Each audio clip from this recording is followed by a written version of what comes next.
Magali déblatérait bien, mais elle avait tort. Un mouvement politique n'est validé que s'il fait des morts. Sinon, c'est du féminisme, un hobby pour femmes entretenues. Il faut la violence, sinon personne n'écoute. C'est avec ces mots de Virginie Despentes, extrait de Apocalypse bébé, que nous vous accueillons aujourd'hui.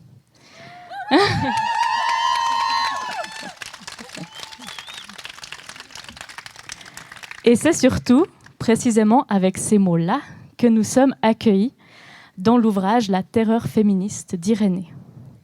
Bonsoir à toutes et à tous, et merci d'être avec nous.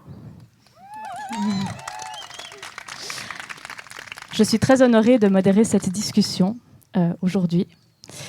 Avant toute chose, j'aimerais émettre un petit trigger warning, c'est-à-dire vous prévenir que cette discussion abordera les thèmes de violence, viol et féminicide.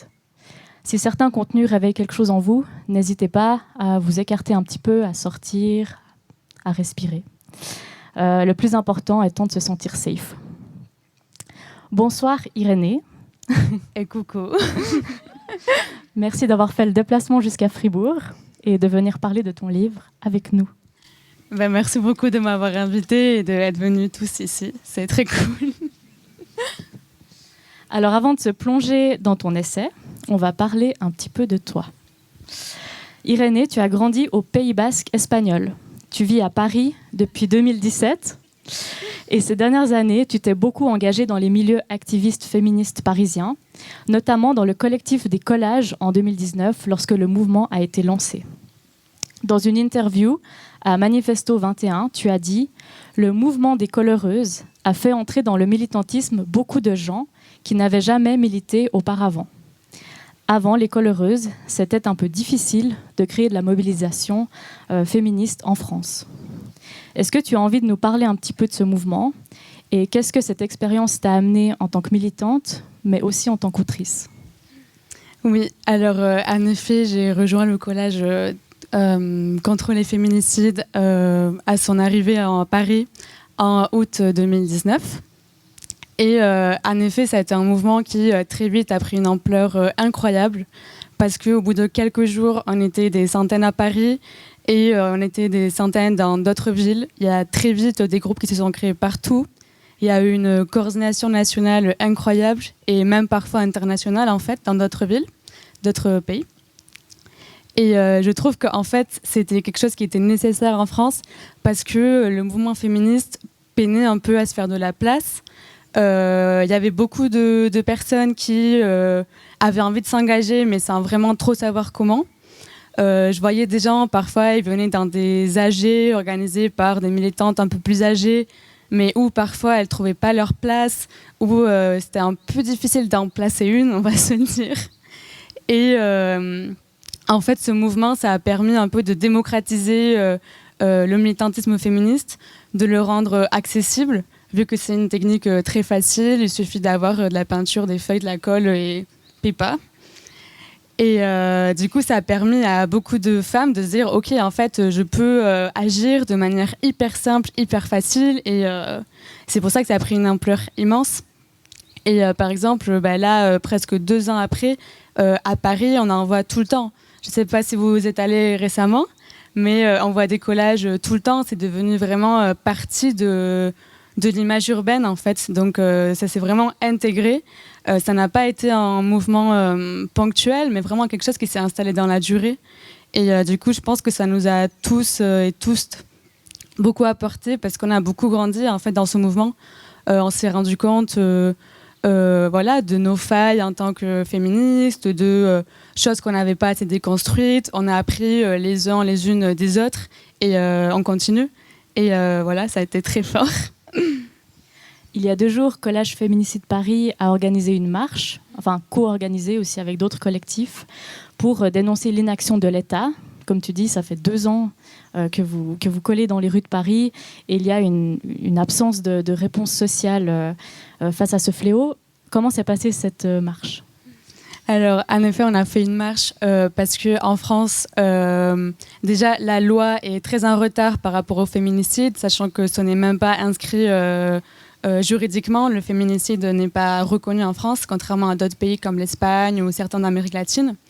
Et donc, c'est un sujet qui ne mobilise pas vraiment la société, dans le sens où il y a plein de féminicides et les gens ne bougent pas trop. Il n'y a pas cette spontanéité qu'il peut y avoir en Espagne où dès qu'une femme est assassinée, on voit dans toutes les villes, même dans les plus petites, des femmes sortir, même dans des mobilisations organisées à la dernière seconde, même si on va être 10, on va être là. Et ça, c'est quelque chose que la France a un peu de mal à faire, je trouve. Du coup, on a organisé cette manifestation assez rapidement. On l'a fait dans un horaire qui nous semblait plus accessible aux gens, parce qu'en France, à Paris en tout cas, souvent les manifestations, c'est genre midi, 14h. Si tu travailles, autant vous dire que non. Et là, on l'a fait un peu plus tard. Donc ça fait que déjà, il y avait une ambiance plus détente. Et ça a été un moment très fort, parce qu'on n'était pas beaucoup, comparé à d'autres manifs à Paris. Je ne sais pas exactement combien on était, mais pas beaucoup, mais il y avait vraiment quelque chose de très fort, il y avait une bonne ambiance, tout le monde criait énormément. On a passé dans différents quartiers de la ville, dans des quartiers un peu plus classe moyenne, où les gens réagissaient, nous applaudissaient, puis on a fini dans des quartiers plus riches, où les gens, on aurait dit qu'ils étaient un peu au zoo, en mode « oulala, des gauchistes qui passent !» Mais du coup, c'était fort de prendre cet espace dans une rue qui nous a été interdite pendant quelques mois en France, à des horaires où on n'avait pas le droit de sortir et où, en tant que personne sexisée, on a perdu des droits indirectement parce qu'on a perdu cette possibilité de nous réapproprier l'espace. Donc j'ai trouvé que c'était très cool pour ça, en fait. Trop bien. En février 2019, tu fais une action performance autour de la précarité menstruelle dans l'espace public parisien. Tu publies les photos sur ton compte Instagram et je te cite « Aujourd'hui, vendredi 1er février 2019, mon sang a coulé dans Paris, car il était temps de remettre les choses au clair. Quoi que vous pensiez, nous avons le dernier mot. » Peux-tu nous raconter cette action et les retours qu'elle a suscités ? Oui, alors du coup, il y a 2 ans, j'avais fait une action, une espèce de performance où en fait tout ce que j'ai fait, c'est avoir mes règles et ne pas le cacher. J'ai rien fait de plus à part ce que je fais tous les mois, sauf que ouvertement. Et en fait, c'est tout con parce que j'ai eu une journée hyper normale. Je suis allée à la fac, je suis allée à une expo, je suis allée prendre des cafés avec des potes. Enfin, journée assez basique. Et la seule différence, c'est qu'on voyait mon sang. Et en fait, c'était pour dénoncer la précarité menstruelle qui, en France, touche 1,7 million de personnes, dont 250 000 étudiantes. Ça veut dire qu'en fait, quand on est dans nos cours, dans nos amphithéâtres et qu'on a des camarades à côté, potentiellement, elles sont des tampons depuis hier parce qu'elles n'ont pas l'argent pour les changer ou qu'elles ont plein de papier toilette dans sa culotte. Et c'est des choses dont on ne parle pas parce que c'est des choses dont on a honte. On a honte d'avoir nos règles et on a honte de dire qu'on ne peut même pas financièrement les assumer. Et c'est quelque chose de très grave, sachant qu'en plus, en France, depuis 2 ans, je crois, les capotes, elles sont payées par la sécurité sociale. Donc, pourquoi pas les serviettes hygiéniques ? Et du coup, en effet, j'ai fait cette action parce que j'avais souvent entendu, un peu ironiquement, ouais, ils commenceront à nous écouter quand on montrera notre sang, en fait. Quand on arrêtera d'en mettre. Et que là, ils vont voir que ça serait un peu chiant si on faisait tout ça, quoi. Et du coup, c'était un peu pour dire, go. Enfin, go. Et du coup, ça a suscité énormément de réactions. Forcément, il y a eu des réactions négatives, des gens qui trouvaient ça dégueulasse et tout. J'étais en mode, très bien, vous trouvez ça dégueulasse, mais dans ce cas-là, militez avec moi pour qu'on n'ait pas à mettre de la merde dans nos chats. Désolée, je suis la personne la plus classe. Et comme ça, vous n'aurez plus à le voir, en fait. Vous trouvez ça dégueulasse ? Rejoignez-nous, en fait. Et après, je pense que moi, les réactions qui m'ont le plus touchée, c'était déjà le fait que la plupart des gens n'avaient jamais entendu parler de ça, que la plupart des gens ont pris conscience. Peut-être que mes potes, en fait, souffrent de ça, elles n'ont jamais osé me le dire. Et après, il y a eu des réactions que j'ai trouvées très belles, par exemple, de filles qui me disaient aujourd'hui, je suis allée au supermarché, j'ai acheté ma petite boîte de tampons et pour la première fois de ma vie, je ne l'ai pas cachée dans un truc. Non, je l'ai pris dans la rue comme ça et je n'avais pas honte.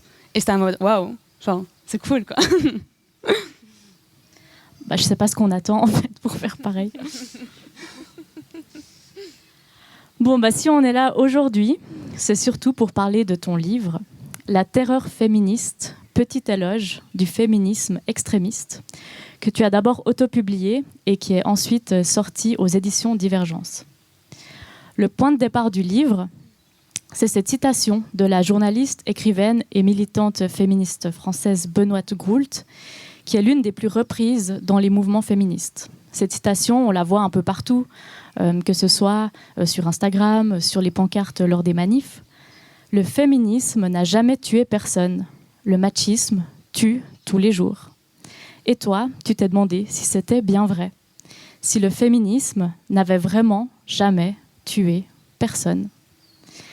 À quel moment est-ce que cette phrase t'a interrogé, t'a dérangé, au point d'entreprendre cet extraordinaire travail de recherche? Alors, en fait, il faut savoir que moi, au début, j'ai commencé à m'interroger sur le sujet de la violence d'un point de vue plus général, comme outil stratégique contre le système en général. Donc, je suis partie plus des groupes anarchistes. Et parce que je voyais que souvent dans les AG ou dans les manifs, etc., de gauche, en tout cas en France, c'était un sujet qui était hyper présent, quoi. Notamment quand je suis allée au Contre G7 en 2019 à Biarritz, c'était vraiment, il y avait tout le temps ce débat un peu dans l'air, quoi, entre militants qui étaient radicalement non violents et ceux qui n'étaient pas forcément contre, quoi. Et du coup, j'ai commencé à m'interroger parce que moi, de base, j'étais contre la violence absolue. Mais je pense que par un souci d'honnêteté intellectuelle, je me suis dit, bon, ok, je suis contre ça, mais pourquoi? Est-ce que c'est légitime? Est-ce que ça a un sens? Et du coup, petit à petit, j'ai commencé à me demander pourquoi dans le féminisme, on n'a pas ce genre de questions, en fait. Pourquoi quand je vais à nager féministe, peu importe la ville, peu importe l'âge des personnes, on ne parle pas de la violence? On ne s'interroge jamais sur ça. Pourquoi? Et du coup, très vite, j'ai pensé à cette phrase de Benoît Groult ou à d'autres comme le féminisme, c'est le mouvement le plus pacifique de l'histoire, etc. Et en fait, j'ai voulu m'interroger, est-ce que c'est vrai déjà? Est-ce qu'il y a vraiment aucune féministe qui n'a jamais tué personne? Et j'ai très vite vu que c'était pas vrai. Et du coup, je me suis interrogée, mais pourquoi on n'en parle pas? Pourquoi on les invisibilise? Puis, est-ce que leurs gestes étaient justifiés? Est-ce qu'elles avaient d'autres alternatives? Est-ce que c'était stratégiquement efficace? Ou en tout cas, est-ce que c'est humainement compréhensible? Et du coup, voilà, très vite, j'ai commencé à m'interroger sur ces sujets. Et zut, ça a donné un livre. Comme ça. Comme ça. Et puis, j'ai cru comprendre justement que ça avait été assez difficile de trouver des sources qui parlent de la violence et de son usage au sein du féminisme. Qu'est-ce que ça révèle et comment, du coup, tu t'y es prise pour répertorier toutes ces histoires de ton livre? Oui, alors en fait, exactement, c'était hyper difficile de trouver des sources théoriques déjà faites parce que moi, quand je travaille sur n'importe quel sujet, je me base souvent d'un point de vue de l'expérience que j'ai dans le terrain, ce que je peux apprendre en parlant à des militants, militantes, voilà, des camarades, et puis ce que je peux apprendre dans les livres, dans les documentaires, de personnes qui ont mené des recherches plus approfondies, on va dire. Et là, c'est un sujet où il y avait juste un vide absolu. Sachant que j'ai quand même la chance de parler plusieurs langues, que je pouvais chercher des sources dans différentes langues, et en fait, c'était vraiment un non-sujet. Et du coup, ce que j'ai fait, c'est qu'au lieu de chercher des sources théoriques, je me suis plutôt penchée sur des cas précis. Donc, il y en a que on m'en a parlé dans un tour d'une conversation avec des camarades, puis d'autres que j'ai trouvés au fur et à mesure en fouillant. Mais en effet, c'était très difficile parce que du coup, en voulant interroger ce sujet de la violence, je n'arrivais pas à trouver de thèse de départ, je n'arrivais pas à trouver d'autres sources théoriques pour les comparer, pour remettre en question mes interrogations ou mes thèses personnelles. Et du coup, ça, c'était très difficile, en effet. Alors, le titre du livre « La terreur féministe », c'est un gros clin d'œil à la une du magazine Valeurs Actuelles, paru en mai 2019. Ce numéro proposait une enquête sur le féminisme français contemporain en accusant les militantes et journalistes de semer la terreur dans la vie médiatique et politique. Ce que tu abordes en premier dans ton essai, c'est la rhétorique des antiféministes et tu constates que les insultes n'ont pas vraiment changé. Des extrémistes, des violentes, des hystériques, à chaque avancée, que ce soit au début du XXe, dans les années 60 ou en 2021, c'est le même discours. Alors comment fonctionne cette rhétorique et quel effet elle a d'après toi, d'un côté sur l'opinion publique, mais aussi sur les militantes ? Alors, en effet, à côté des féministes qui nous rabâchent tout le temps en nous disant qu'on est super peace and love, à côté, tu as les antiféministes qui, dès qu'on ouvre la bouche, nous disent « Ouh là là, mais c'est quoi cette extrémiste ? Elle a dit qu'elle a été violée, mais pourquoi elle fait ça ? Elle est violente et tout, elle a été sur la vie d'un homme, je sais pas quoi. » Et c'est un peu, genre, vraiment l'extrême opposé. Et après, j'ai envie de dire ça marche avec tout. Pour moi, c'est une rhétorique qui vise à créer un climat de peur en partant de strictement rien, en faisant croire à l'opinion publique que oh là là, il y a un mouvement féministe violent qui est là dans les rues, qui est dangereux pour nous, alors qu'il y a R. Mais j'ai envie de dire que ça fonctionne à peu près pour tout. C'est comme là, tu as plein de médias qui vont faire des articles sur les méchants Black Blocs en manif, alors que frérot, t'en as 4 en fait, genre qui est à côté des flics. Voilà. Mais c'est toujours créer un peu un climat de peur de là où il n'y a rien en fait. Alors qu'au contraire, ils ne vont jamais se pencher sur le danger de l'extrême droite ou des masculinistes qui n'ont pas peur de casser la gueule à des militantes sans gêne à n'importe quel moment, quoi. Et pour moi, c'est juste avoir une rhétorique pour créer une espèce de fantasme en fait, de féministes extrémistes qui juste n'existent pas. Et quel effet ça a sur les militantes, d'après toi ? Alors, pour moi, ça a 2 effets. Il y a des militantes qui, du coup, vont se censurer énormément, qui vont toujours vouloir adoucir leur image parce qu'elles ne veulent pas qu'on leur dise ça. Elles vont tout faire pour l'éviter, alors que tu ne peux pas, ma chérie. Enfin, à partir du moment où tu es féministe, on va te tacler d'extrémiste. C'est « I'm sorry, but... » Et à côté de ça, il y a celles qui vont un peu s'approprier les insultes. Donc moi, typiquement, ça fait 3-4 ans que sur ma bio Instagram, il y a écrit féministe extrémiste, parce qu'à partir du moment où toi, tu te le dis, on ne peut pas t'insulter avec, parce qu'ils savent que ça ne t'intime plus.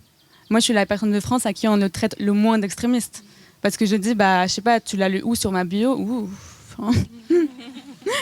Après, tu as des personnes comme la marque Mauvaise Compagnie qui fait des t-shirts où il y a écrit hystérique radicale, gauchiste, je sais pas quoi, et genre, du coup, t'as un peu les deux. Genre, ça, c'est celles qui s'autocensurent et celles qui vont se le réapproprier en mode, ok, vas-y, dis-moi, qu'on en rigole, vas-y.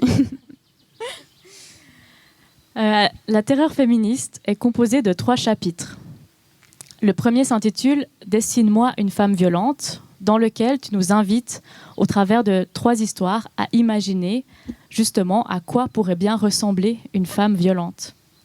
Il s'agit de représentations fictives, comme l'illustration de Judith décapitant Holoferne par la peintresse, et oui, je dis peintresse, Artemisia Gentileschi.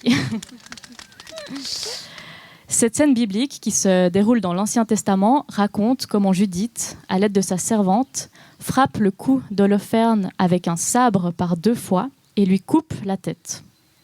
Elle tue donc le chef des armées qui assiégeait leur ville Béthulie. C'est une scène qui a aussi été peinte par Le Caravage, Botticelli et bien d'autres. Est-ce que tu peux nous raconter la différence, c'est-à-dire le male gaze de ces peintres par rapport à sa peinture à elle ? Oui, donc en effet, le mythe de Judith a été extrêmement repris à cette époque-là par les artistes. Il y a des dizaines et des dizaines de représentations. Donc ce n'est pas le sujet en soi qui est intéressant dans ce cas-là, parce que il y a beaucoup de Judith en train de décapiter des Holoferne par plein de musées, dans plein de musées. Mais ce qui est intéressant avec l'œuvre d'Artemisia, c'est que on voit une scène qui ne ressemble en rien à ce que font ses homologues masculins. C'est-à-dire que ici, on va avoir une Judith qui va trancher la tête de manière violente, explicite, ce qui a l'air un peu évident quand on parle de décapitation, mais qui, en fait, quand on voit les autres œuvres, c'est pas si évident que ça. Si on regarde l'œuvre du Caravage, par exemple, on voit une Judith qui est timide, qui est hésitante, qui est un peu à l'écart, qui a une gestuelle qui est très douce, en fait. Et le jet de sang qui sort du petit Holoferne, c'est ridicule. C'est genre, c'est même pas un premier jour de règle, tu vois. C'est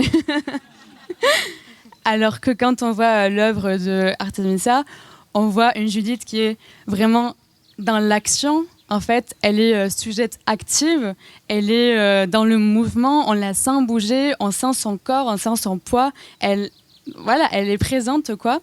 Et on voit quelque chose de beaucoup plus sanguinaire, si on peut dire ça comme ça. Et pour moi, c'est extrêmement parlant de comment une femme, à une époque où très peu avaient accès à la peinture, où elle n'avait du coup aucun imaginaire de peinture féminine, on va dire, avec un female gaze, et comment quand même, de ses tripes, son regard est radicalement différent de celui des hommes. Et ça, je trouve ça incroyable, en fait. En fait, ça démontre que même en peinture, la violence n'est pas autorisée aux femmes. Non, mais c'est ça. Ce que tu expliques aussi, c'est que non seulement Artemisia a été effacée de l'histoire de l'art parce que femme, mais aussi que la plupart des informations qu'on peut trouver sur elle concernent plutôt le viol qu'elle a subi par son précepteur qui lui enseignait la peinture, comme si d'un côté ce viol était ce qu'il fallait retenir d'elle plutôt que son talent et son œuvre. Donc si je résume, on a une femme qui est victime de violence et qui peint deux femmes tuant un homme, donc qui peint la violence.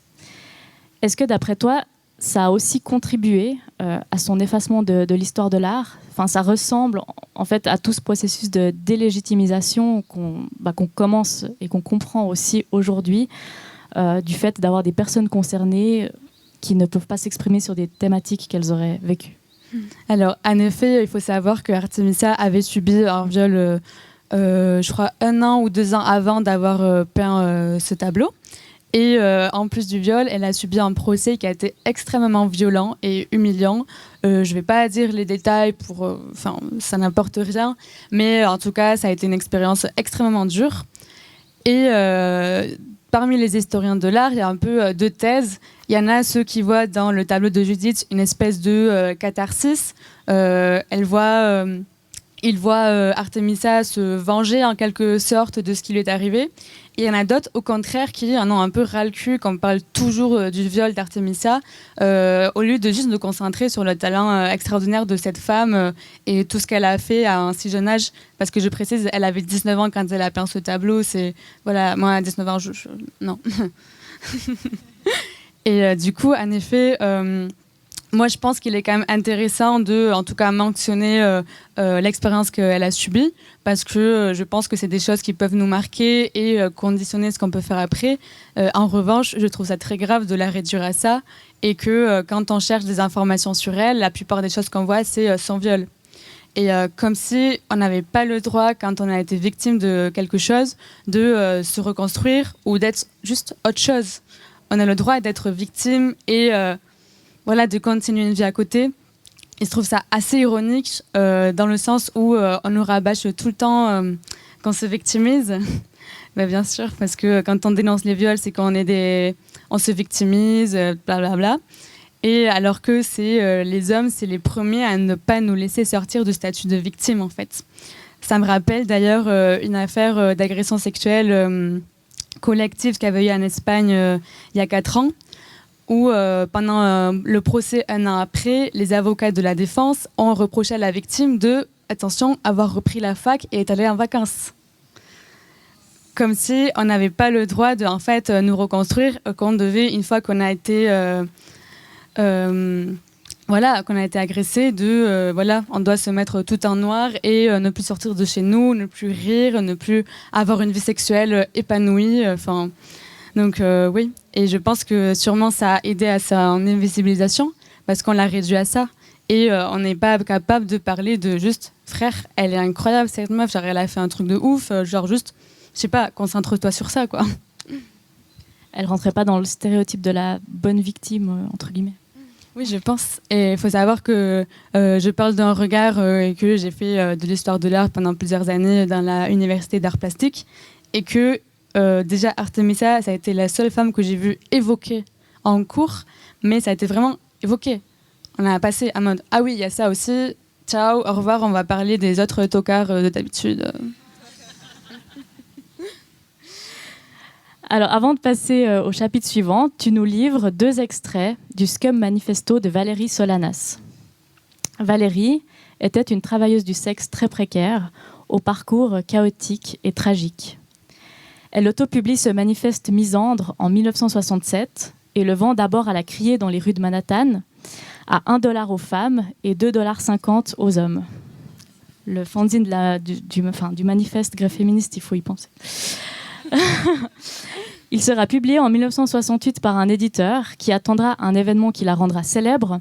C'est le moment où elle tira 3 fois sur Andy Warhol et le toucha à une reprise. Son manifeste sera publié alors qu'elle sera internée.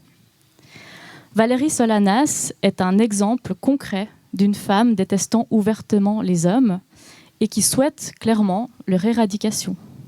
Son pamphlet est une fiction dystopique dans laquelle les femmes domineraient le monde et feraient disparaître les hommes. Elle est ce qu'on pourrait réellement appeler une extrémiste. Alors bien que tu expliques ne pas être en accord avec ses positions ou toutes ses positions, est-ce que tu penses que c'est un texte qui mériterait d'être plus connu hors milieu activiste? Est-ce que ce serait un bon texte justement pour faire valoir que la violence est possible chez les femmes dans l'imaginaire collectif? Alors oui, je pense que c'est un livre qui mériterait d'être un peu plus connu, surtout que c'est un texte extraordinaire. C'est vraiment une femme pendant genre 90 pages, elle t'explique point par point comment on va éradiquer les hommes, comment on va faire. Il y a vraiment un manuel, enfin attention, parce que ça peut donner des idées,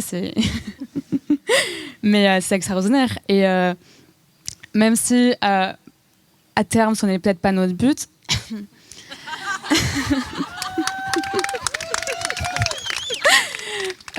en soi, moi, ça me pose plus des questions sur qu'est-ce qui fait qu'une femme a tellement souffert dans sa vie qu'elle en vient là, en fait.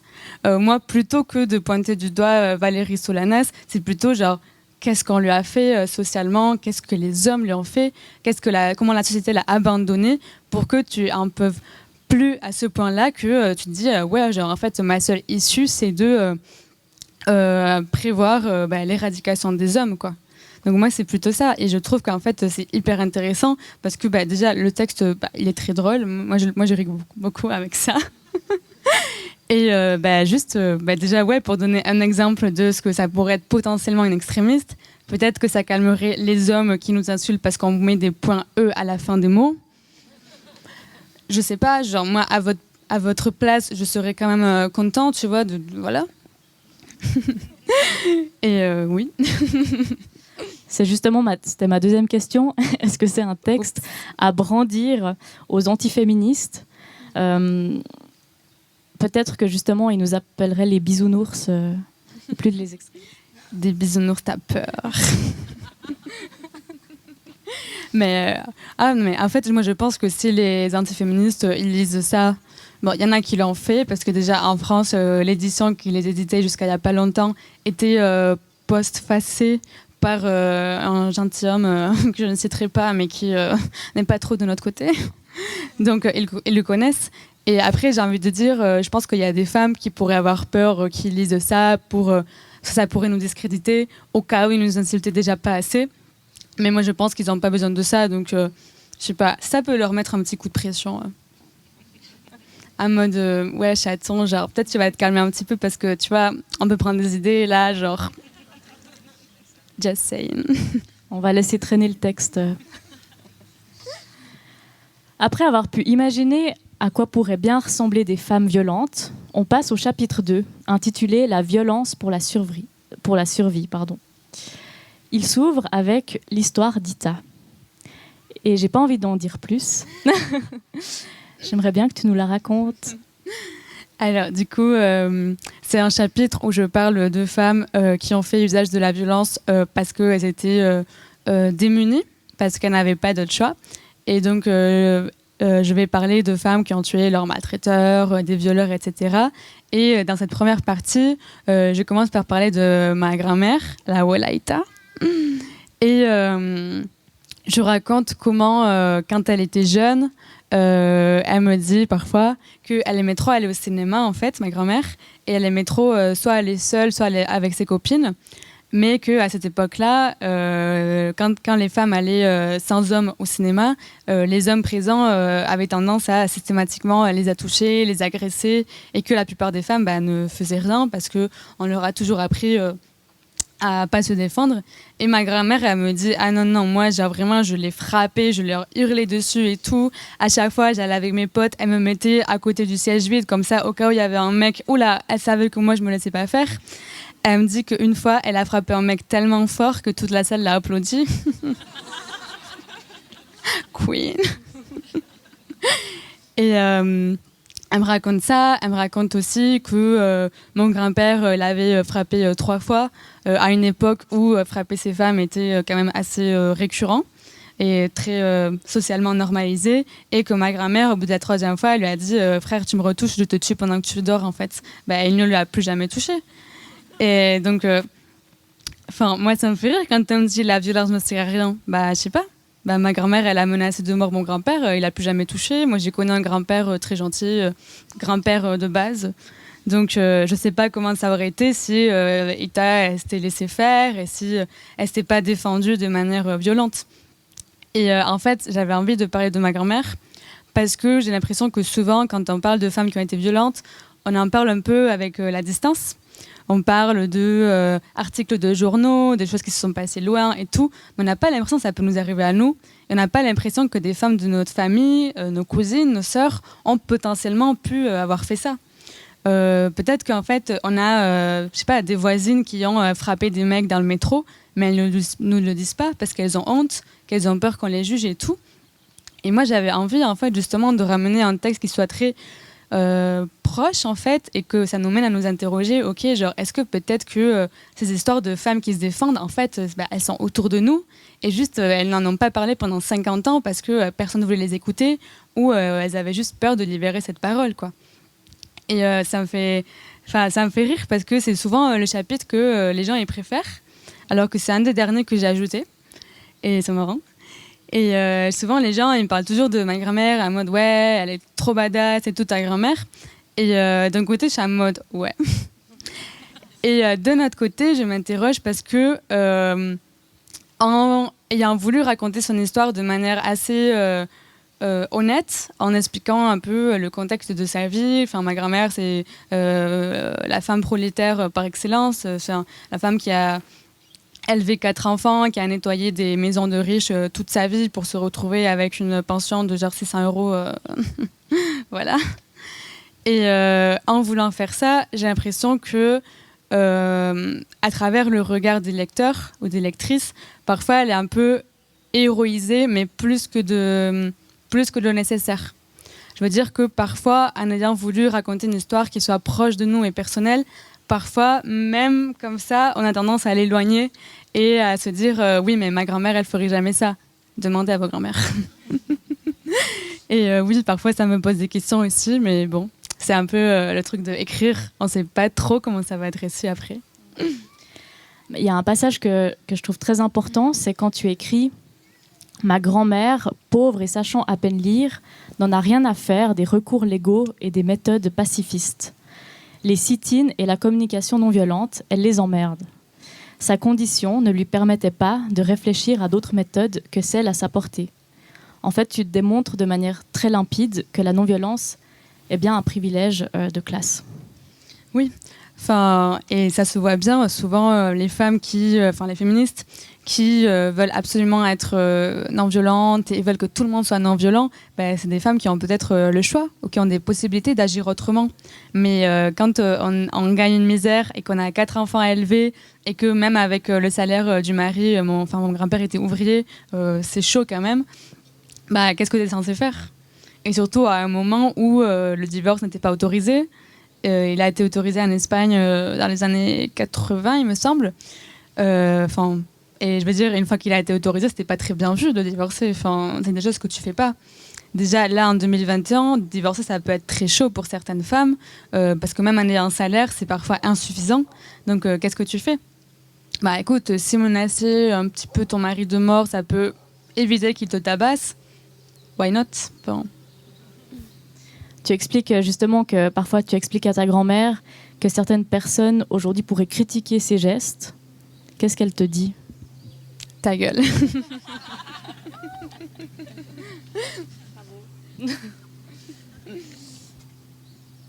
Après la puissante histoire de ta grand-mère, tu nous livres 2 affaires qui sont arrivées en Espagne.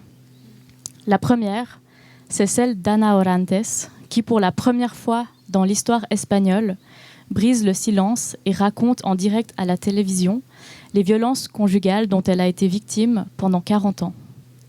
Son récit, où elle explique en détail toutes les maltraitances qu'elle a subies, dure 30 minutes.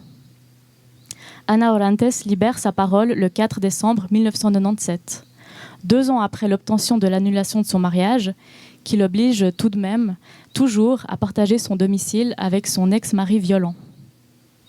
Elle libère sa parole après avoir vécu 20 ans sous le régime franquiste, durant lequel les violences conjugales étaient tolérées, et après avoir vécu 15 ans post-dictature, durant lesquels elle a demandé de l'aide aux autorités une quinzaine de fois au total, sans succès. Le 17 décembre 1997, soit 13 jours après son passage à la télévision, Anna rentre chez elle après avoir fait ses courses. Son ex-mari l'attend. Il l'aspergera d'essence et la brûlera vive. C'est le 59e féminicide de l'année 1997 en Espagne. Qu'est-ce qui s'est passé au niveau de l'opinion publique après ce fait et des médias? Voilà. Alors, l'histoire de Ana Orantes, c'est la seule histoire de femme que j'ai inclue dans mon livre qui n'a pas usé de la violence pour se défendre et qui a fini fatalement. Et j'avais envie d'inclure cette histoire, déjà parce que ça me paraît important qu'au milieu de récits de femmes qui se sont défendues comme elles ont pu, de montrer qu'en fait, parfois, quand on essaye de faire comme on nous le dit, de porter plainte et tout, en fait, ça sert parfois, souvent, à rien. Et aussi, j'avais envie de parler de ça parce qu'en effet, ça a été une affaire qui a changé l'Espagne et qui a changé le féminisme espagnol. Et je pense que aussi, il est important en tant qu'autrice de montrer d'où je parle, d'où vient mon féminisme, d'où vient mes opinions politiques, de quoi je suis héritière en fait. Et du coup, ça me paraissait important de parler de ça parce que en France et je pense en Suisse aussi, ce n'est pas une affaire qui est connue, personne n'a entendu parler. Et du coup, en fait, déjà, le geste de Anna de avoir parlé ouvertement à la télévision dans un récit qui est glaçant, il est disponible si vous voulez le voir, en racontant en détail comment ça se passe 40 ans de maltraitance, comment ça se passe l'isolement, comment son mari l'a isolée du travail, de la vie sociale, de la famille, comment il te rend dépendante, etc. Comment les violences s'installent, comment tu ne peux plus en sortir, comment l'État t'ignore, parce qu'en effet c'était illégal de divorcer, comment la police en a rien à foutre. Et du coup c'était un récit qui était en soi révolutionnaire en fait. Et en effet le fait que quelques jours après elle ait connu cette fin absolument atroce, ça je pense traumatiser plusieurs générations dans mon pays. Et ça a fait que petit à petit, en fait, on a changé toute la législation de l'Espagne. Et il faut savoir que je trouve que l'Espagne, comparé à d'autres pays d'Europe, on a une petite avance en tout ce qui est comment on traite les affaires de violence conjugale et comment socialement elles sont considérées. Par exemple, le fait que y a une loi qui s'appelle la loi contre la violence de genre. Ça, en France, ça n'existe pas. Que féminicide est inscrit dans la loi. Et que, par exemple, on ne parle pas juste de féminicides conjugaux.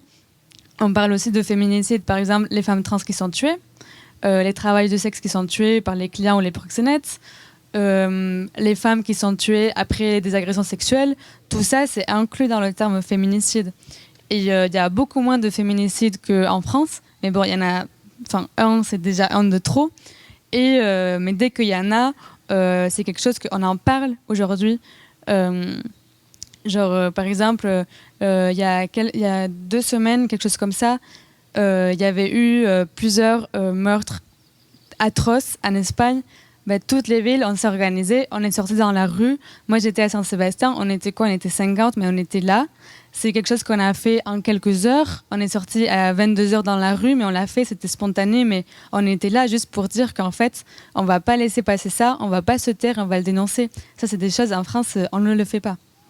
Et je trouve qu'en fait, Ana Orantes, ça contribue à ça, dans le sens où on est un pays qui, tout en ayant notre patriarcat et notre misogynie bien ancrée comme partout, il y a quand même une riposte féministe qui est extrêmement présente, qui est très organisée et qui a cette force de la spontanéité. Genre, moi, je trouve que c'est la plus belle chose d'être spontané dans nos luttes, en fait. Est-ce qu'au niveau des médias espagnols, ça a aussi changé quelque chose ? Alors, par exemple, moi je sais qu'actuellement, en 2021, il n'y a pas longtemps, j'avais fait justement la comparaison. En France, là, la semaine dernière, il y a eu, je crois, 5 féminicides en une semaine, ce qui est énorme. Et personne n'en parlait. Aucun média avait dit, il se passe quoi là, en fait, cette semaine ? Alors que 2 semaines avant, il y avait eu la même chose en Espagne. Il y avait eu 4 féminicides en 5 jours. Et en fait, tous les médias avaient des articles en mode il y a une semaine noire, qu'est-ce qui s'est passé, une semaine de drame, mais même les plus gros journaux du pays qui sont gérés par des mecs blancs bourgeois. Mais c'est un sujet, en fait. Alors qu'en France, là où j'habite, c'est un non-sujet ou c'est un truc de bonnes femmes. Ouais, elles sont mignonnes. La deuxième affaire que tu nous livres, la deuxième affaire espagnole, c'est celle de María del Carmen García. Sauf que celle-ci connaît une issue différente de celle d'Ana Orantes. Est-ce que tu veux bien nous la raconter ?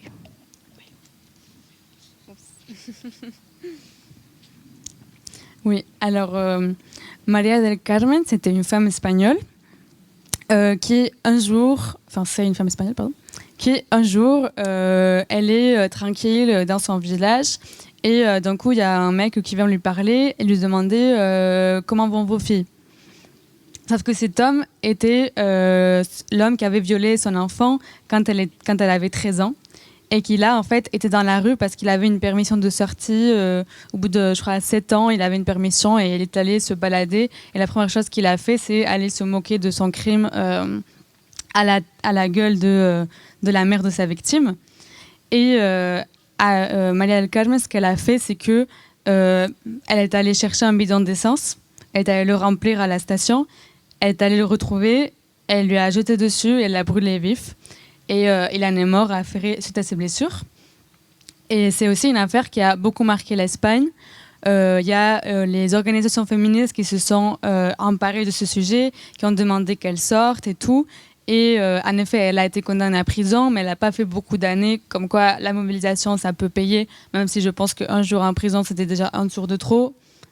Mais bon, dans ce qu'il y a, on peut se réjouir un petit peu. Et en effet, quand on le dit comme ça, c'est violent. En fait, c'est une femme qui est allée chercher un bidon d'essence et qui l'a aspergé un mec et qu'elle a brûlé vif.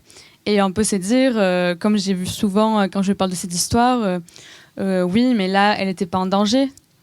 Là, c'était pas de la légitime défense. Mais juste, est-ce que, parce que c'est des hommes qui disent ça, évidemment, est-ce que les hommes peuvent se demander juste une seconde ce que c'est déjà en tant que mère, voir que ta fille a été agressée sexuellement, que ta fille va mal, et que pour une fois que le mec est condamné, quand il sort, il vient se foutre de ta gueule. Genre, je sais pas, mais ouais, peut-être que moi, ça serait aussi un peu ma première réflexe, ou au moins lui péter la gueule. Je ne vois pas comment les hommes peuvent nous demander de rester calmes dans ce genre de moment, en mode oui, elles vont bien, les filles. Je ne comprends pas. Et du coup, oui, ça a beaucoup marqué. Il y a, encore aujourd'hui, il y a des chansons féministes où elles citent le nom de cette femme, María del Carmen, ou qui la citent indirectement. Et oui. Et puis cette histoire, elle démontre bien aussi l'inefficacité du système carcéral, avec un homme qui sort de prison et, comme tu l'as dit, qui vient se moquer littéralement de son crime. Et cette question-là, elle interroge aussi beaucoup les milieux féministes. C'est-à-dire qu'avec le système en place, on ne veut plus que les violeurs puissent déambuler librement dans la rue. Donc on a tendance à dire qu'ils doivent aller en prison. tout en sachant que les violeurs blancs bourgeois ont très peu de chances de s'y retrouver. Donc, ça s'appelle ministère de l'Intérieur en France.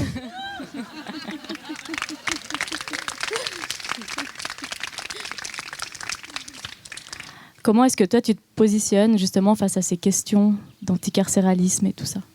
Oui, alors moi, je trouve cette question super intéressante parce qu'en effet, en tant que féministe, souvent, quand on revendique des choses, ça va souvent être l'arrêt de l'impunité des violeurs, des maltraiteurs, etc. Et en fait, ça pose plusieurs soucis, ou en tout cas plusieurs questions, parce que déjà, si la prison, c'est pour protéger les personnes sexisées, pourquoi il y a autant de violeurs ou de maltraiteurs reconnus qui sont dans la rue? Je pense qu'en fait, la prison n'est pas vraiment pensée pour nous protéger déjà. Ensuite, si on pense que la prison est faite pour réformer les gens et pour changer les gens, comment ça se fait qu'un violeur, au bout de 7 ans en prison, il continue de se foutre de la gueule des victimes? Donc, est-ce que vraiment la prison, c'est un endroit où on change? Est-ce que c'est un endroit où on se remet en question, où il y a la place pour ça? Et la troisième question que ça pose, c'est le fait que, souvent, quand on va réfléchir à l'utilité des prisons et à ce que ça défend, souvent on nous dit oui, mais il faut mettre les violeurs là-bas. Sauf que, par exemple, en France, la plupart des prisons, elles sont à 116% de leur effectif. Ça veut dire qu'il y a beaucoup plus de prisonniers que ce qu'il y a de place dans les prisons, mais les violeurs, ce n'est pas la majorité en fait. Genre les criminels, c'est une minorité parmi les prisonniers. La plupart des prisonniers, c'est quoi? C'est des personnes racisées, c'est des personnes pauvres, c'est souvent des personnes qui n'ont même pas eu le bac, qui n'ont pas d'études, enfin c'est des personnes qui sont de classe défavorisée. Et c'est des personnes qui sont là pour des délits, déjà c'est même pas des crimes. Et du coup, légitimer l'existence des prisons pour prétendre mettre des violeurs là-bas alors que ça ne les change en rien et qu'ils ne sont même pas envoyés là-bas, je trouve que, en tout cas, ça mériterait le coup de nous poser des questions. Et après, on pourrait se dire, qu'est-ce qu'on fait des violeurs? C'est une question qu'on devrait se poser et je ne suis pas sûre que la prison soit le meilleur endroit, en fait. J'ai lu il n'y a pas longtemps un livre espagnol qui était fait d'un recueil de textes de fanzines américains, espagnols et peut-être certains britanniques, me semble, de collectifs féministes anarchistes qui s'interrogent sur qu'est-ce qu'on fait des violeurs. Là, c'était plutôt le sujet des viols intracommunautaires, donc de militants anarchistes qui ont commis des crimes sur des militantes. Et c'était hyper intéressant parce que déjà, ça posait des questions et ça montrait des exemples de ce que certains groupes ont pu faire. C'était fait de manière très honnête parce qu'à chaque fois... les autrices des textes faisaient une sorte de bilan critique en disant ça a marché, ça n'a pas marché, comment on pourrait faire mieux la prochaine fois et tout. Mais ça reste des textes qui sont très marginaux parce que c'est des textes de fanzines anarchistes que personne lit, la vérité. Et je ne comprends pas pourquoi, d'un point de vue plus vraiment global, on ne se les pose pas. Merci.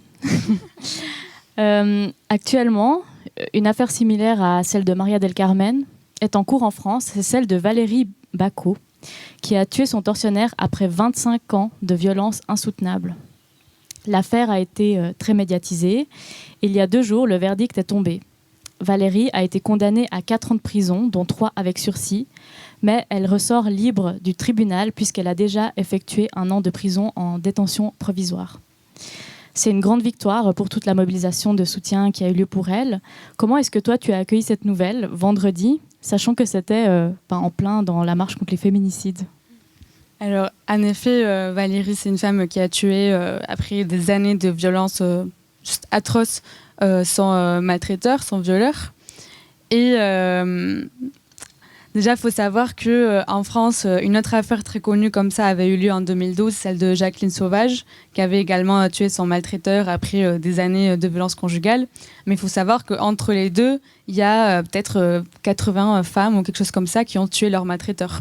Sauf que la plupart de ces femmes, on ne les connaît pas. On ne connaît pas leur nom, on ne connaît pas les histoires. Et malheureusement, dans ce genre d'affaires, quand ce n'est pas médiatisé, elles finissent où? En prison. Et souvent, elles prennent même plus d'années que les hommes condamnés pour féminicide, qui sortent en moyenne en France au bout de 7 ans. et genre, oui, et Valérie Bacot, déjà, je pense que elle a eu cette conclusion, on va dire, grâce au fait qu'il y a une mobilisation. Après, bon, moi, ça me pose quand même problème dans le sens où elle a quand même été condamnée. Elle a été condamnée à 4 ans. Après, je crois que c'était une stratégie des avocats de plaider ça pour justement pas avoir un truc en plus. Enfin bon, ça, je ne m'y connais pas. Mais apparemment, c'était une stratégie. Mais bon, ça pose quand même problème, le fait qu'elle soit été condamnée. Et surtout, ça pose question pour toutes celles qu'on ne connaît pas, en fait. Genre, elles sont où, en fait, leurs noms et leurs histoires. Et en même temps, c'est triste de devoir se dévoiler devant des milliers de personnes et de raconter de ton intimité que tu n'as peut-être pas envie, en fait, juste pour peut-être espérer être écouté. Parce que genre il y a ça aussi souvent quand on parle de MeToo, de libération de la parole, c'est qu'en fait il y a des femmes, elles ont peut-être pas envie de gueuler sur les 4 toits ce qui leur est arrivé et qu'elles ont juste envie d'obtenir justice juste parce qu'elles méritent justice en fait et que être médiatisée et apparaître à la télé et raconter tout en détail devant des journalistes qui n'en ont rien à foutre et qui veulent juste faire le buzz, ça devrait pas être une condition en fait pour espérer être protégée quoi. Et puis tu as parlé justement de Jacqueline Sauvage. Moi, il y a quelque chose qui m'a extrêmement frappée dans les médias français, c'était qu'ils appelaient Valérie Bacot la nouvelle Jacqueline Sauvage. Comme si entre deux, il n'y avait déjà pas eu d'autres cas similaires. Et en plus, j'ai trouvé ça hyper bizarre de surnommer Valérie Bacot par le nom d'une autre femme. Oui, et c'est surtout que quand tu vois des titres comme ça dans les journaux, etc., on dirait qu'on est en train de parler de genre, je sais pas, Harry Potter 1, Harry Potter 2, genre c'est un film trop cool, trop marrant, on va mettre ça dans les émissions dans une sorte de feuilleton, en fait, tu vois, alors qu'en fait, c'est sérieux, en fait, c'est une femme qui a été abandonnée par le système pendant 25 ans. C'est pas drôle. Genre, je vois pas comment on peut essayer de faire une espèce de truc drôle, marrant, oulala, la deuxième Jacqueline Sauvage, enfin, ta gueule, en fait, genre. En tout cas, ce qu'on réalise bien, c'est qu'aux yeux du système, la vie d'un homme agresseur et violeur reste tout de même plus importante que la vie d'une femme qui a subi des violences répétées. C'est aussi ce qu'on en retire avec l'affaire de Noura Hussein, la dernière histoire du chapitre, une jeune Soudanaise qui usa elle aussi de la légitime défense. Face à cette légitime défense que les femmes victimes de violences utilisent, on entend souvent « elle aurait dû faire autrement »,« elle aurait dû partir »,« elle aurait dû en parler ». Est-ce que tu as l'impression que ce type de discours commence quand même à s'atténuer grâce au travail des associations et des mobilisations ? Alors, je ne sais pas si ça s'atténue. Peut-être qu'en tout cas, dans les milieux féministes, on commence à se poser ce genre de questions, en tout cas en France. Après, je ne suis pas sûre que du côté des hommes, qu'ils soient de gauche ou de droite, ça change. C'est quelque chose qu'on entend quand même assez souvent. Elle aurait dû partir, mais avec quel argent ? Enfin, moi, je connais des femmes qui ont été victimes de violences conjugales qui sont parties. Là, elles sont SDF, en fait. Et souvent, ça finit comment ? Elles finissent avec des troubles psychiatriques parce qu'elles finissent en dépression. Si une femme qui a quitté son mari fait une tentative de suicide, on donne la garde des enfants au mari, maltraiteur, parce qu'on considère qu'une femme qui peut-être a tenté de se suicider parce qu'elle n'en pouvait plus de vivre dans une voiture avec ses gosses après avoir vécu des années de violence, on considère qu'elle est moins apte que le maltraiteur à garder ses enfants. Enfin, c'est incroyable, genre les gens qui nous disent voilà, faut partir, faut dénoncer à la police, mais en fait la plupart des femmes qui ont été tuées en France cette année avaient porté plainte, pas une, pas deux, mais parfois des dizaines de fois. Enfin, on porte plainte. Et même au sein du féminisme, on nous dit souvent il faut faire les choses autrement, il faut dire les choses d'une autre manière. Mais là, tu sais qu'on le fait déjà en fait. Je veux dire, on fait des manifestations pacifiques, on fait des manifestations chill, on fait des posts Instagram avec des paillettes et des explications pour vous expliquer la vie. On écrit des chansons, on essaye d'écrire des livres pédagogiques, on fait des pétitions, on essaye de faire des projets politiques, des projets de loi. Enfin, on fait déjà tout en fait. On le fait déjà. Mais au bout d'un moment, si ça ne marche pas et que tout ce qui peut potentiellement vous faire un petit peu trembler, c'est commencer à voir qu'on peut vous péter la gueule. Bah, qu'est-ce que vous voulez en fait ? Enfin, on fait déjà tout. On le fait. Il y a un passage de ton livre que je trouve percutant et que j'avais envie de lire ce soir. Dans le système patriarcal, les hommes exercent la violence pour marquer leur statut dominant. Il ne s'agit pas de savoir si tous les hommes sont des violeurs ou des meurtriers, mais d'accepter que le système leur donne la possibilité de l'être, et ce, sans nécessairement risquer grand-chose. Un système qui donne la possibilité aux hommes d'être violents et pas aux femmes. Donc nous, féministes, on reprend la rue, on reprend nos voix, on reprend nos corps, on reprend nos droits. Mais est-ce qu'on a déjà pensé une seule seconde à se réapproprier la notion et la définition de la violence ? Et c'est ça que tu nous livres en fait dans ton dernier chapitre, la violence comme stratégie politique féministe. Et c'est juste génial en fait d'en parler ce soir, surtout avec une audience composée d'autant d'activistes.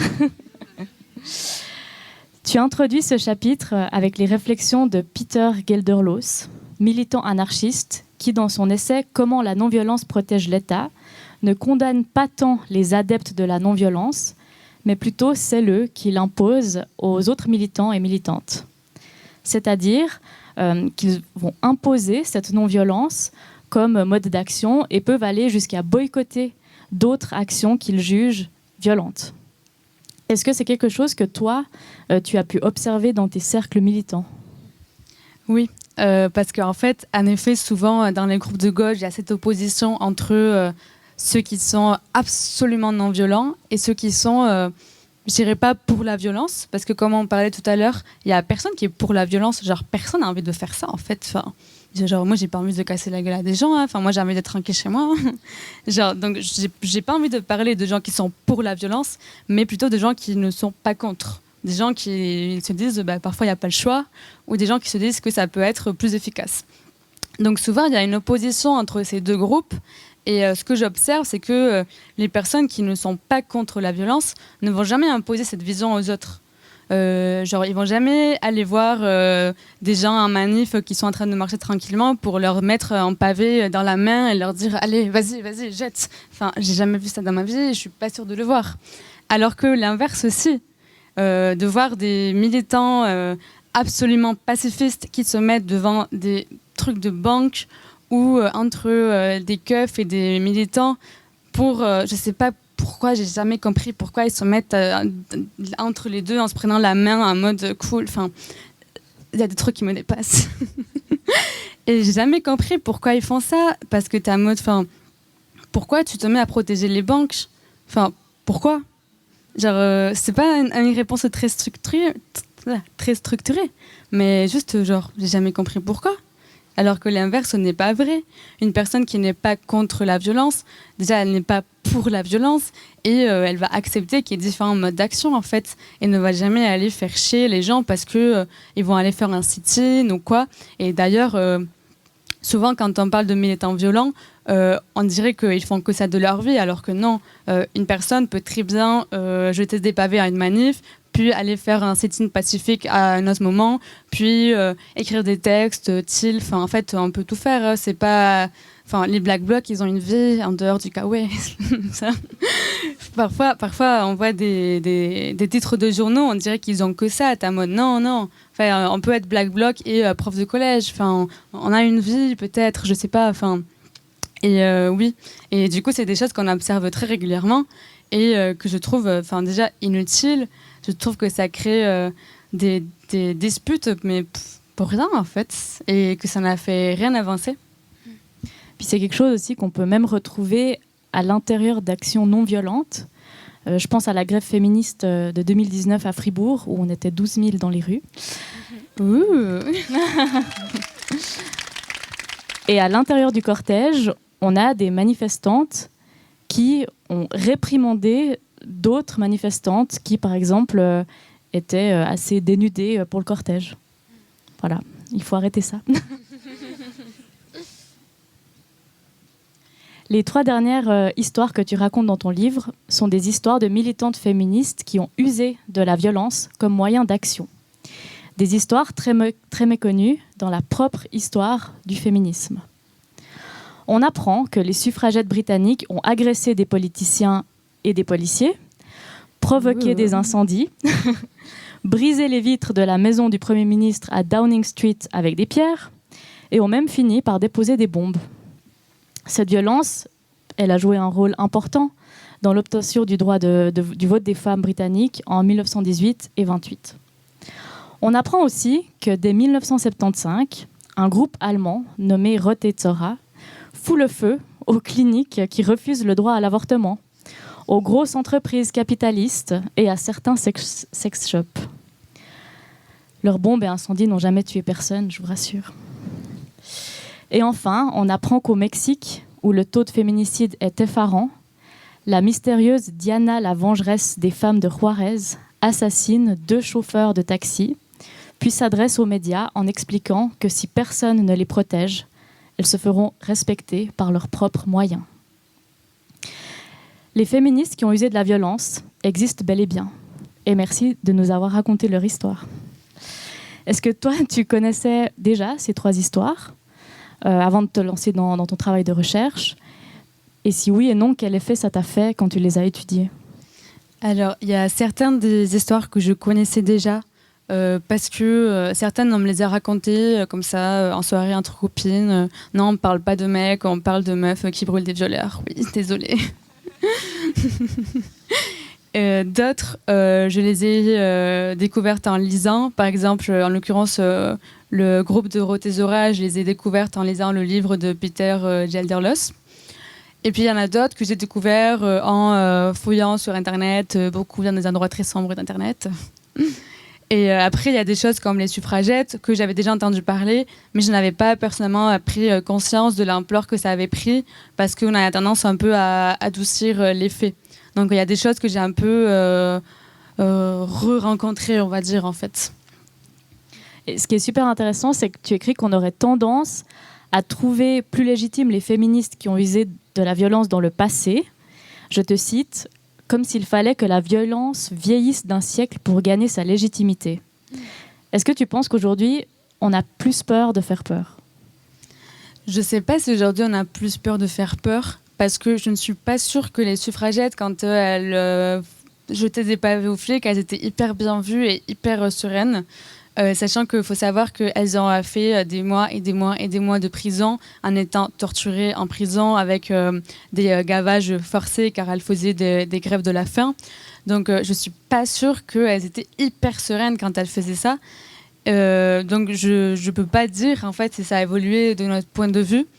Mais en tout cas, je pense que la rhétorique antiféministe est toujours la même.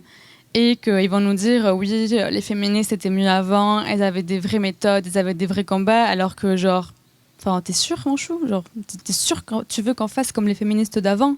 Tu veux qu'on arrête les pancartes à paillettes et qu'on fasse comme les suffragettes? Ok. Mais je sais pas si on a plus peur.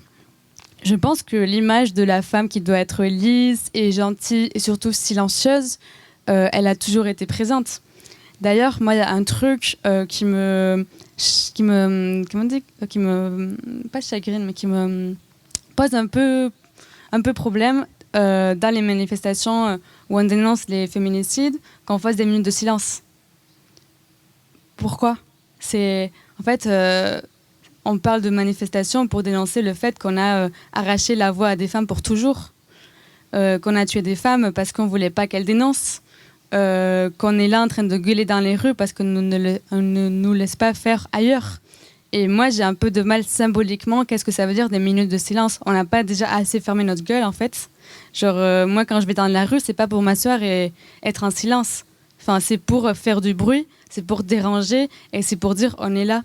Et moi, c'est des choses qui me posent problème, ou en tout cas question, dans le militantisme. Parfois, certaines pratiques qu'on ne s'interroge pas sur la symbolique que ça peut avoir. Je ne dis pas que j'ai raison, mais peut-être qu'on devrait se poser la question. Merci. En conclusion du livre, eh bien, on ne sait toujours pas à quoi ressemble cette terreur féministe. Mais la terreur patriarcale, elle est claire. Et tu écris une chose qui me semble essentielle, c'est le fait que le féminisme soit souvent défini comme la lutte pour que les femmes soient égales aux hommes. Alors que tu ne te bats pas pour être égal à l'homme, car tu veux détruire l'oppression et non pas ressembler à l'oppresseur. Comment est-ce qu'on fait pour changer cette définition du féminisme? Mais déjà, cette définition me pose plusieurs problèmes. Déjà, le fait qu'elle soit extrêmement binaire. alors que je pense qu'on est dans une génération de militantes qui remettons en question la binarité de genre, où la théorie queer prend de plus en plus de place, et je trouve personnellement que c'est trop cool et que c'est nécessaire. Donc déjà, ça me pose problème pour ça. Et ensuite, ça me pose problème parce que quand on dit que c'est la lutte pour qu'on soit égal aux hommes, on dirait que les hommes cis sont notre exemple à suivre et qu'on a envie de leur ressembler et qu'on a envie d'être comme eux. Et t'es en mode, bah non, en fait, moi, j'ai pas envie de me retrouver dans un ministère et de faire de la merde comme les mecs. Enfin, moi, j'ai pas envie d'être à la tête de Zara. Moi, j'ai pas envie de faire ça, en fait. J'ai envie de créer un monde nouveau et un monde plus cool, en fait. Et je pense qu'en fait, même au sein du féminisme, on continue de survaloriser les valeurs dites masculines, comme voilà les trucs, je sais pas, les trucs de surpuissance, de parler plus fort que les autres. Enfin, je vois parfois des gens qui nous conseillent de voilà, apprendre à être concurrente et tout. Moi, j'ai pas envie d'être concurrente avec personne, en fait. Moi, j'ai envie qu'on se prenne la main comme des bisounours et qu'on aille ensemble, en fait. Enfin, et du coup, ça me pose problème parce qu'en fait, pour moi, voir le féminisme comme ça serait un féminisme d'un point de vue réformiste, qui serait juste de réformer la société actuelle pour la faire un peu moins merdique, mais qui ne résoudrait pas le problème à la racine. Alors que moi, ce pourquoi je me bats, ce serait plus un féminisme révolutionnaire qui enverrait tout aller se faire foutre, et pour qu'on change tout, en fait, et qu'on remette en question tout, et que ce soit un féminisme qui soit aussi antiraciste, décolonial, qui soit aussi anticapitaliste, antifasciste, etc., etc. Parce que, enfin... Merci. Parce que, je sais pas, mais moi, si Marine Le Pen arrive au pouvoir en France, je vais pas me sentir en mode trop cool, une femme présidente, quoi. Ouh là là. Non. Et j'ai pas envie de ressembler à ça. Et de la même manière, quand je vois des femmes qui instrumentalisent le féminisme pour dire voilà, je suis chef d'entreprise, je maltraite mes salariés, mais trop cool, I'm a girl boss. Ça m'intéresse pas du tout, en fait. Et je comprends pas. Et moi, en fait, désolée, mais on n'est pas ensemble. Moi, quand je vois ce qui se passe en France actuellement, où l'extrême droite prend une place de plus en plus grande et de plus en plus décomplexée, ce qui ne serait pas arrivé il y a quelques années, les discours qu'on voit à la télé, et qu'on voit des féministes pour qui ça n'est même pas un sujet, désolée, mais on n'est pas ensemble, en fait. Parce que moi, c'est un féminisme, ça se bat pas pour tout le monde, et c'est pas pour aider les femmes pauvres, et les femmes racisées, et les femmes lesbiennes, et les femmes trans, et tout.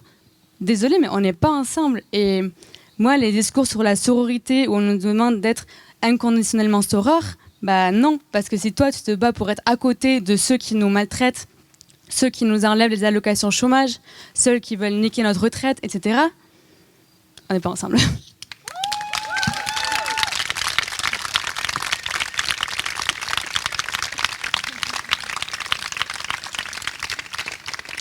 Alors j'ai une dernière question avant de passer la parole au public. Il y a quelques jours, ce rapport du GIEC nous informait sur l'état alarmant du monde et son avenir. En gros, on pourrait s'éteindre plus vite que prévu. Est-ce que l'urgence climatique pourrait avoir un effet sur la violence au sein du féminisme, d'après toi ? Est-ce qu'on n'aurait pas envie de cramer le patriarcat avant de disparaître ?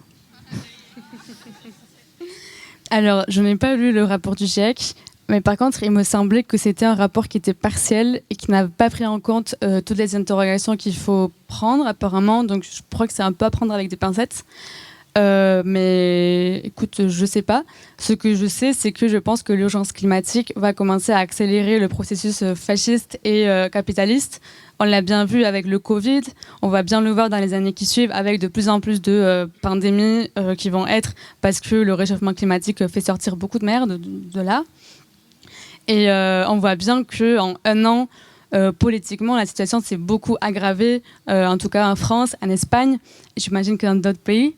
Et je pense qu'en fait, c'est juste que, pour moi, ça devrait nous pousser à justement nous emparer à d'autres sujets. Et c'est bien joli de dire je suis zéro déchet, mais si tu te bats pas contre vraiment le problème, c'est... tes cotons lavables, cool, mais non. Merci beaucoup, Irénée. Merci à toi. Merci.